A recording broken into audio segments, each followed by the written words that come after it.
सह्याद्री प्रेमात वेडा करणारा रतनगड.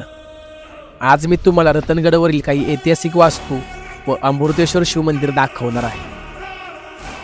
तर नमस्कार मित्रांनो, पावसाळ्यातील महाराष्ट्राच्या 12व्या भागात आपण 400 किलोमीटर प्रवास करून पोहोचतो रतनवाडी गावामध्ये. रतनगड पाहण्यासाठी 2 वाटा आहेत. एक वाट साम्रत गावातून व एक वाट रतनवाडी गावातून. साम्रत गावातून तुम्ही पोहोचता त्र्यंबक दरवाजापाशी व रतनवाडी गावातून तुम्ही पोहोचता गणेश दरवाजापाशी.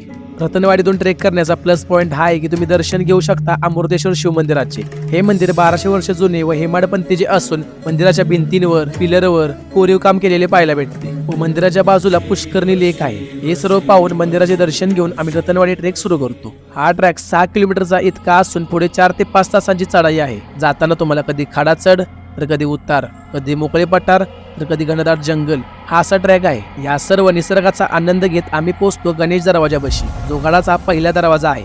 तिथून थोडं वर आल्यावर आपल्याला हनुमान दरवाजा पाहायला भेटतो, जो गडाचा दुसरा दरवाजा आहे. इथे पोहोचण्यासाठी संध्याकाळचे 6 वाजले होते.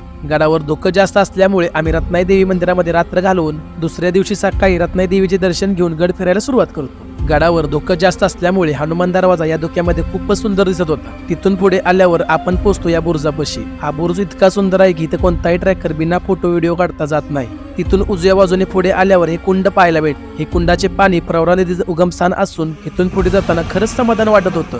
ही हिरवळ, हे फूल, हे धुकं खरंच कायमस्वरूपी हे सर्व आठवणीत राहणार होतं. पुढे येऊन आपण पोहोचतो त्र्यंबक दरवाजापाशी, जो की गडाचा तिसरा दरवाजा आहे आणि इथे येण्यासाठी सांबरज गावातून सुद्धा रस्ता आहे. इथून नवीन मित्रांसोबत आपण पोहोचतो नेडे या ठिकाणी. हा रतनगडचा टॉप व्ह्यू पॉइंट आहे आणि असे सेम होल राजगडवर सुद्धा आहे. नेडे पासून खाली आल्यावर ह्या पाण्याच्या टाक्या पाहायला भेटतात व या ठिकाणी दगडात कोरलेली एक मूर्ती व पिंड सुद्धा पाहायला भेटते. त्याच पायवाट्याने पुढे आल्यावर कल्याण दरवाजा पाहायला भेटतो, जो की गडाचा चौथा आणि शेवटचा दरवाजा आहे. आणि इथून आपण पोहोचतो कडेलोट या ठिकाणी. या ठिकाणाहून सह्याद्रीचे असे नजारे दिसतात की बासच.